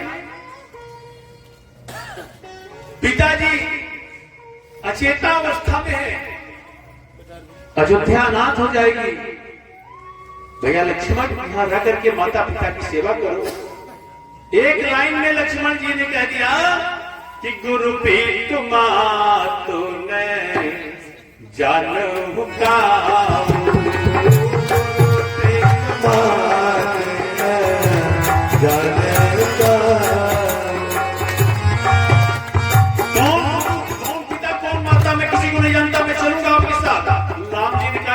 चलो, लेकिन जाओ जरा मां से विदा मांग करके आ जाओ। लक्ष्मण जी दौड़ते दौड़ते गए अपनी मां के पास, सुमित्रा मैया के पास। मां मां आवाज लगाई। सुमित्रा ने कहा क्या है लक्ष्मण? लक्ष्मण ने कहा मां भैया वन को जा रहे हैं। सुमित्रा अम्बा ने कहा तो राम वन को जा रहा है तो लक्ष्मण तुम यहां क्या कर रहे हो? लक्ष्मण ने कहा मां भैया ने मुझे आपके पास भेजा है, कहा जा से मां से विदा मांग करके आओ। सुमित्रा मैया ने कहा लक्ष्मण आज पहले ही दिन इतनी बड़ी भूल, तू 14 वर्ष राम के साथ रहेगा कैसे? लक्ष्मण जी दाहिने बाएं देखने लगे। उन्होंने कहा मां मुझसे भूल क्या हो गई? भैया ने कहा मां से विदा मांग करके आओ तो मैं आपके पास आया हूं विदा मांगने। सुमित्रा अम्बा ने कहा लक्ष्मण अगर राम ने कहा कि जाओ मां से विदा मांग करके आओ तो लक्ष्मण तू यदि सीता के पास चला गया होता तो मैं जानती कि तू अपनी मां को पहचानता है? अरे लक्ष्मण तुम अपनी मां को नहीं आज तक पहचान पाया, तू राम की सेवा कैसे करेगा रे? अरे लक्ष्मण अरे तात तुम्हारी अरे मातु बयदे पिताय राम सब भांति सने।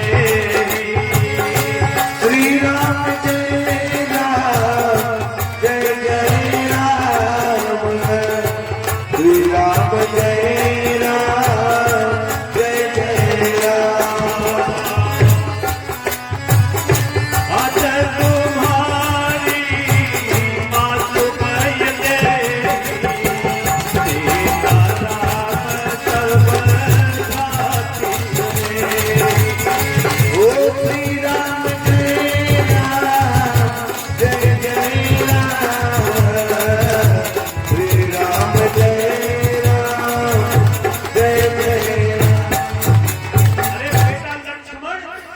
वैदेही का बेटा होकर के देह की प्रवृत्ति के ऊपर कौन वैदेही, वैदेही का बेटा होकर के तू हड़वंश की शरीर को मां मान लिया? तू 14 वर्ष राम के साथ ऐसे रहेगा? अरे लक्ष्मण और तू कहता है वन को जाना है? अरे लक्ष्मण बर्बाद तो आज अयोध्या वासियों को हो गया रे। अरे तू तो अयोध्या में जा रहा है बेटा, जानता अयोध्या कहते किसे? अयोध्या किसे कहते हैं जानता है?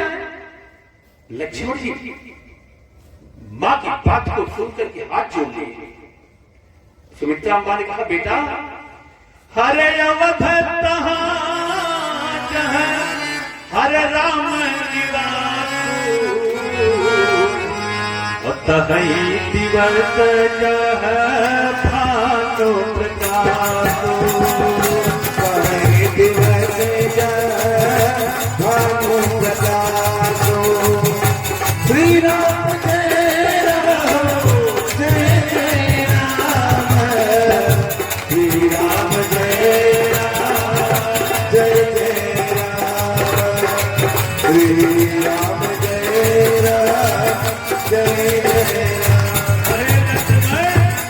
तू जीवा जीव है। तू तो अपने माता पिता के साथ अयोध्या में जा रहा है रे। तू कभी बन कह रहा है बेटा?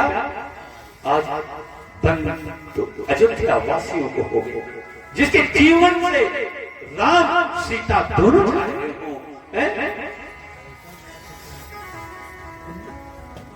आज सुनीति ने कहा बेटा तुम पिता की गोद को खोज रहे हैं। इस साधक पिता की गोद में बैठ के क्या करेगा बेटा? परम पिता को खोज और परम पिता की गोद में बैठने का अधिकार प्राप्त कर बेटा। ये सुनीति कह सकती है और सुरुचि नहीं। मां ने सिखाया और 5 वर्ष का बालक परम पिता की खोज में चल पड़ा।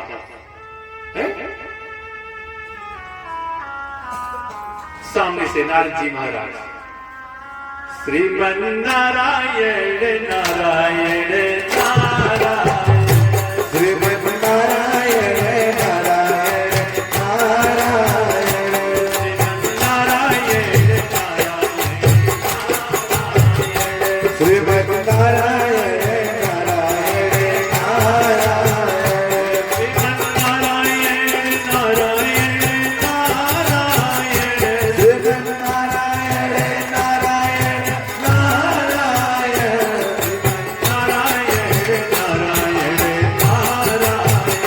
श्रीमन नारायण नारायण नारायण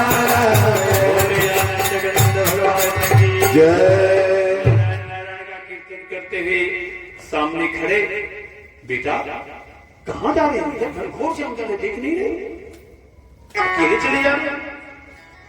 उस 5 वर्ष के बालक ने कहा देवर्षि मैं परम पिता की खोज में जा रहा हूं। अच्छा परम पिता की खोज में क्या करोगे बेटा? बड़े मन की गोद में बैठूंगा। क्यों बेटा? मेरी मां ने कहा है बेटा परम पिता की गोद में बैठने का अधिकार प्राप्त कर साथ पिता की गोद में बैठ के क्या करेगा?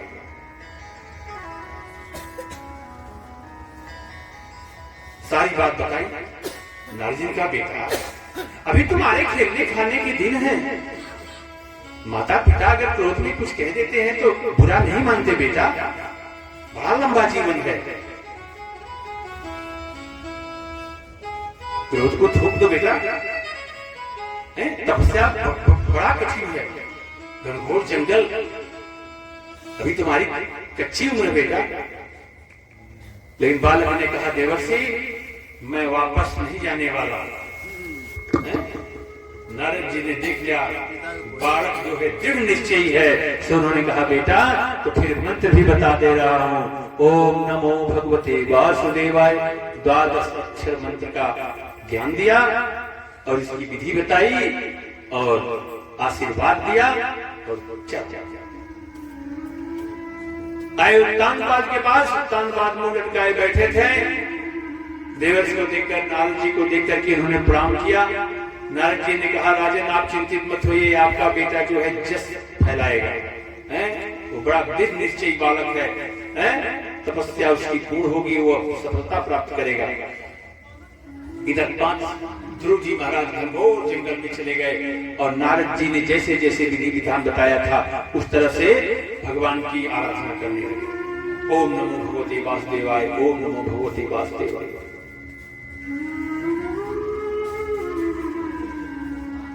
अंत में 5 वर्ष के उस बालक ने ऐसी घनघोर तपस्या की कि अपनी श्वास को रोक करके ब्रह्मरंध्र में ले जाकर के नारायण से एकाकार कर दिया। सारे देवताओं की सांस बंद हो गई, सारे देवता घबरा गए। देवता भगवान के पास गए, प्रभु ये तो प्राण नहीं बचे, भगवान ने कहा चिंता न करो, एक बालक तपस्या कर रहा है, उसकी तपस्या पूर्ण होने वाली है, मैं जल्दी से दर्शन दूंगा। और भगवान ने आश्वासन देकर के देवताओं को विदा किया और इधर ध्रुव की तपस्या पूर्ण हो गई थी। भगवान आकर के ना ध्रुव जी के सामने खड़े हो गए।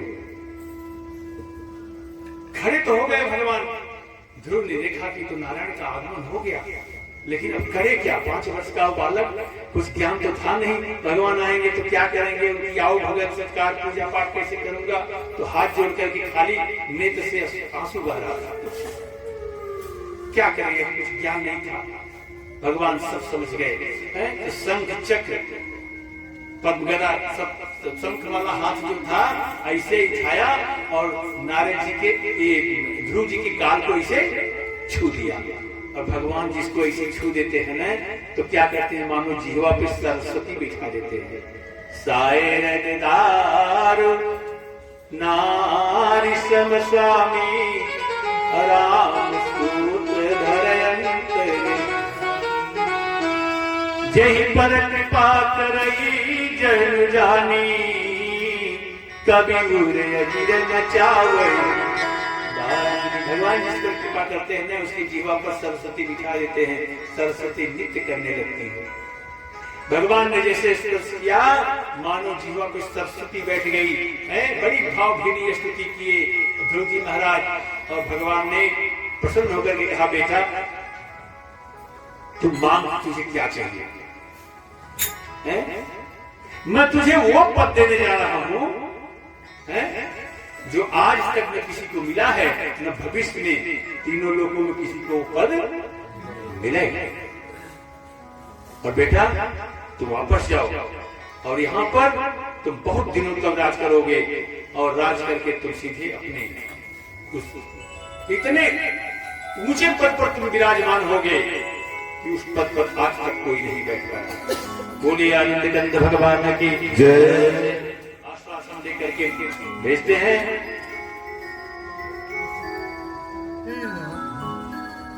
ध्रुव जी महाराज वापस आए। उत्तानपाद अपने पुत्र की अगवानी करते हैं। कुछ दिन के बाद उत्तानपाद ध्रुव को राजगद्दी सौंप करके तपस्या करने के लिए चले गए। और ध्रुव जी का जब शासन आया तो ध्रुव जी महाराज 36,000 वर्ष तक शासन किए इस पृथ्वी पर।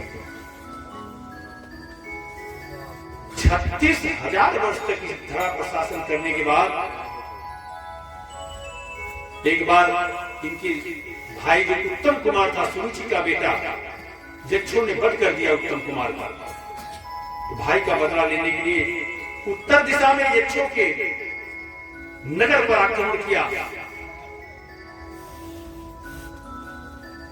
ध्रुव जी का इतना क्रोध था कि मनु जी को आकर के ध्रुव जी को मराना पड़ा।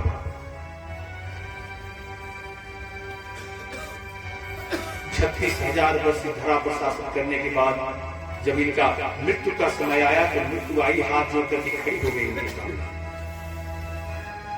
मृत्यु इनके सामने आकर के खड़ी हो गई और ऐसे सर झुका करके कि आप मेरे सर पर पैर रखिए और विमान जो आया है आपको लेने के लिए उस पर बैठ जाइए।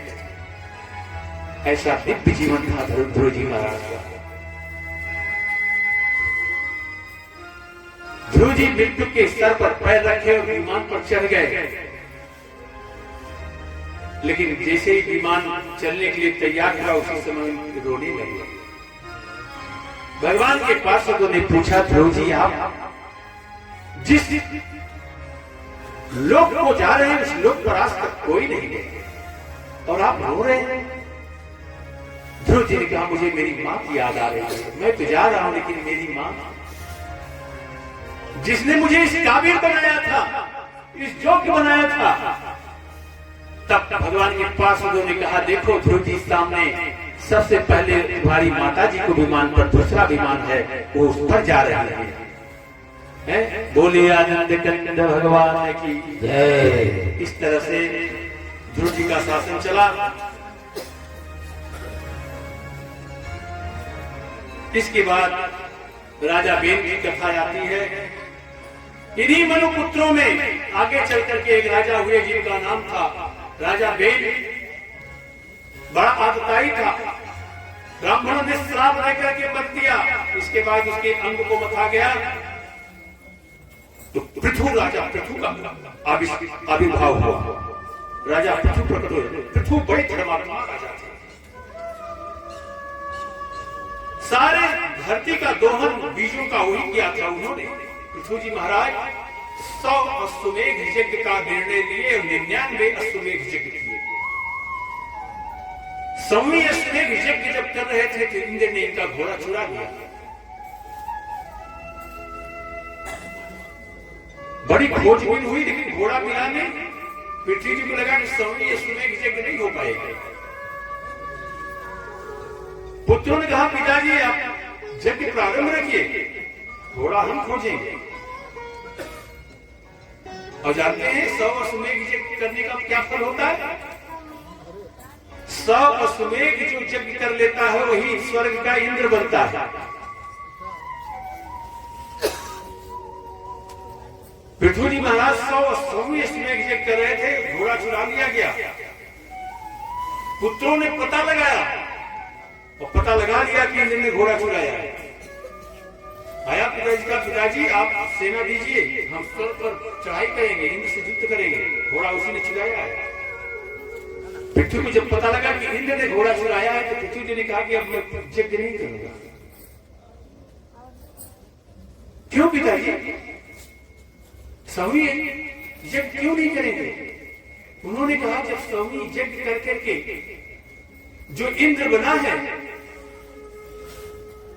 और अभी भी घोड़ा चुरा रहा है, चोरी की वृत्ति नहीं गई, तो इंद्र बनकर के मैं क्या करूंगा? मुझे वो पद नहीं चाहिए। जब चोरी की वृत्ति अभी बनी हुई है इंद्र में तो वो पद लेके क्या करूंगा?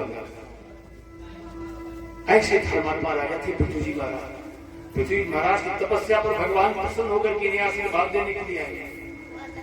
उन्होंने कहा वरदान मांगो। पृथ्वी ने वरदान मांगा। उन्होंने कहा प्रभु यदि आप मेरे पर प्रसन्न है तो मुझे 10,000 काम दे दीजिए, 10,000 काम। भगवान को बड़ा आश्चर्य हुआ। उन्होंने कहा राजा तुम 10,000 कान लेके क्या करोगे? पृथ्वी ने कहा प्रभु 2 कान से आपके कथा श्रवण करते करते तृप्ति नहीं होती है। 2 कान से सुनते सुनते मैं तृप्त नहीं होता, इसलिए मुझे 10,000 कान दे दीजिए जिससे मैं 10,000 कान के द्वारा आपके लीला और गुणानुवाद को सुनता रहूं। अरे जिनके श्रवण समुद्र समाना, जिनके श्रवण समुद्र समाना, कथा तुम्हारे तो भगत वो कथा तुम्हारी सुभग सरलाना, कथा तुम्हारी सुभग सरलाना। जय। जिनके कान समुद्र के समान हो। भगवान ने वाल्मीकि जी से पूछा कि मैं कहाँ रहूं, तो वाल्मीकि जी ने 14 स्थान बताया है। 14 स्थान, जिसमें पहला स्थान यही था जिनके श्रवण समुद्र समाना, कथा तुम्हारी सुभग सरलाना, तुम ही निवेदित भोजन कर रही, प्रभु प्रसाद पट भूषण कर रही। जिनके कान समुद्र के समान हो, जो आपको भोग लगा करके भोजन करता हो, जो नया वस्त्र सोना चांदी खरीद के लाता है और सबसे पहले आपके चरणों में चढ़ा करके तब उसे धारण करता है। हे प्रभु आप ऐसे भक्तों के हृदय में रहिए। देखिए नया वस्त्र नया गहना कभी भी जब तक भगवान को न चढ़ा दीजिए तब तक उसे अपने जीवन में शरीर पर धारण नहीं करना चाहिए। तो पहला स्थान बताया कि जिनके कान समुद्र के समान हो। समुद्र की क्या स्थिति आप जानते हैं? इस पृथ्वी की सारी नदियां सब बहती हुई कहां जा रही हैं? उसी समुद्र में जा रहे हैं। अपना सारा जल ले जाकर के उसी समुद्र में डाल दिए। पृथ्वी पर कितनी नदियां, चारों करोड़ों नदियां, सारा जल कहां जा रहा है? समुद्र में। लेकिन समुद्र आज तक नहीं कहा है नदियों फट जाओ, मुझे जल की आवश्यकता नहीं है। मानो उसे जल की कितनी पिपासा है। ठीक उसी तरह से भगवान की कथा सुनते सुनते जिनका हृदय तृप्त न होता हो, लालसा बढ़ती जाती हो भगवान की कथा सुनने के लिए, ऐसे भक्त के हृदय में आप निवास किया करिए। बोलिए आनंद कंद भगवान की जय। आइए भगवान का कीर्तन करते हैं। समय हो गया है आरती का। अरे अमृत है हरि नाम जगत में, अमृत है हरि नाम जगत में, इसे छोड़ विषय विषय पीना क्या, हरि नाम नहीं तो जीना क्या, हरि नाम नहीं तो जीना क्या, हरि नाम नहीं तो जीना क्या।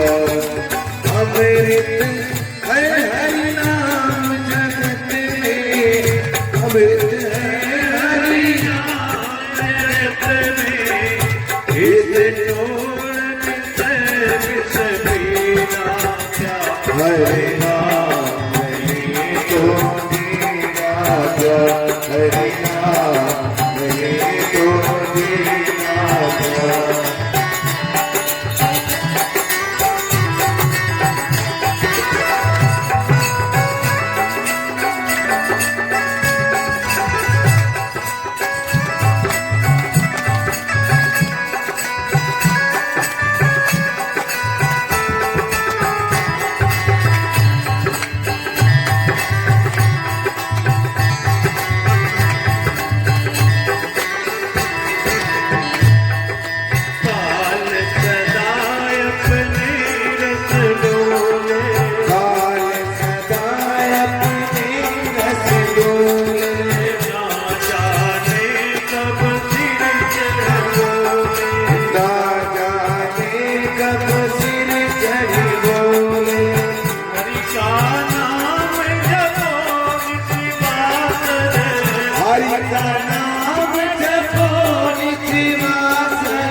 हरि नाम नहीं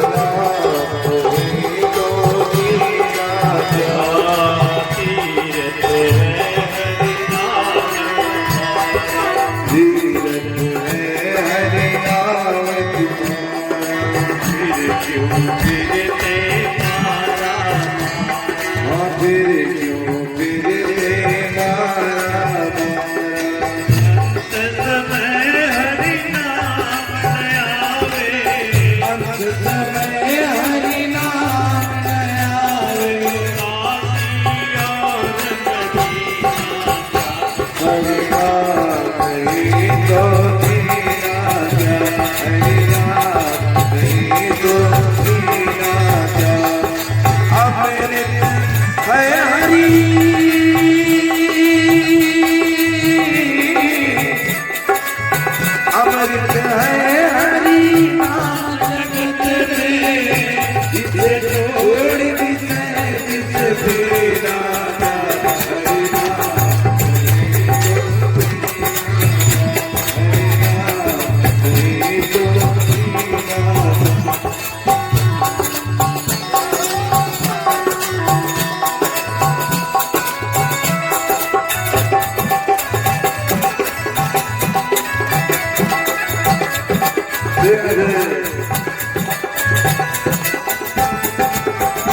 हरि नाम नहीं तो जीना क्या, हरि नाम नहीं तो जीना क्या।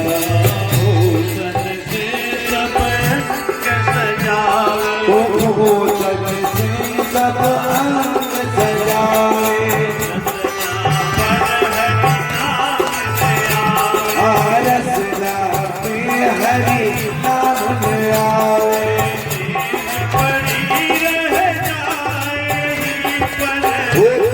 पड़ी रह जाएगी पर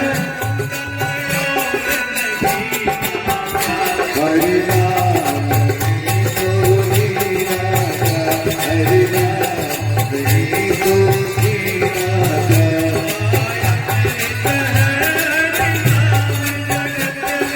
अमृत है हरि नाम,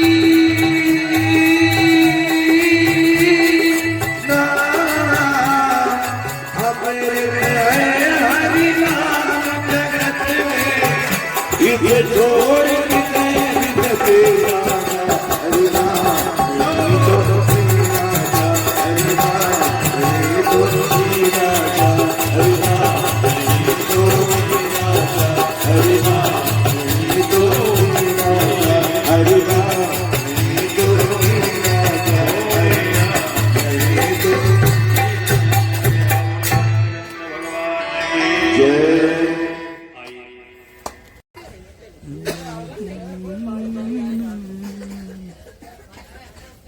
हरि ओम नमो जातः चित्तो गुरुजो जायत कोताद्वैष्य प्राणिश्च मुखादग्निर्जायत। श्री भागवत भगवान की है आरती,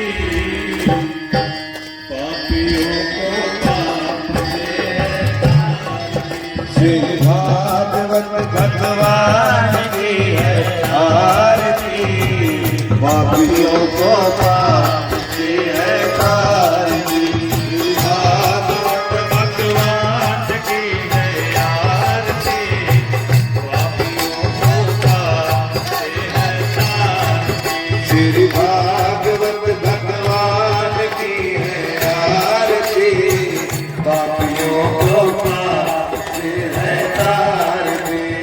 अमर ग्रंथ ये मुक्ति पंथ ये पंचम वेद निराला, नवजोगी जगाने वाला। ये अमर ग्रंथ ये मुक्ति पंथ ये पंचम वेद निराला, बनाने वाला। अमर ग्रंथ ये मुक्ति पंथ ये पंचम वेद निराला, नवजोगी जगाने वाला। ये अमर ग्रंथ ये मुक्ति पंथ ये पंचम वेद निराला, नवजोत जगाने वाला। हरि नाम हरि नाम यही, हरि नाम यही, के मंगल की आरती, पापियों को पाप से है तारती। श्री भागवत भगवान की है आरती, पापियों को पाप से है तारती। श्री भागवत भगवान की है आरती, पापियों को पाप से है तारती। शांति गीत पावन पुनीत पापों को मिटाने वाला, हरि दर्शन कराने वाला। हुए शांति गीत पावन पुनीत पापों को मिटाने वाला, हरि दर्द कराने वाला। पावन पुनीत पापों को मिटाने वाला, हरि दर्द कराने वाला। आए शांति गीत पावन पुनीत पापों को मिटाने वाला, हरि दर्द कराने वाला। करनी ये दुख हरणी, ये सुख करने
श्याम ये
माता सहितले तुम जगत पिता सहितले तुम जगत धात्रे शीतलाये नमो नमः।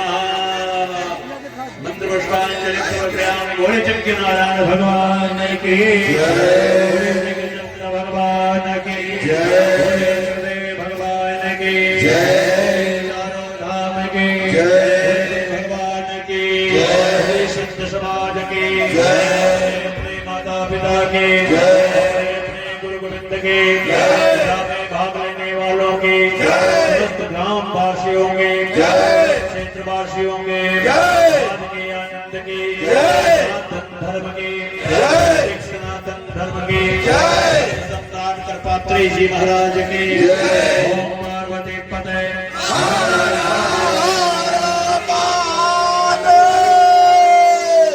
आप लोग अपने स्थान पर बैठिए।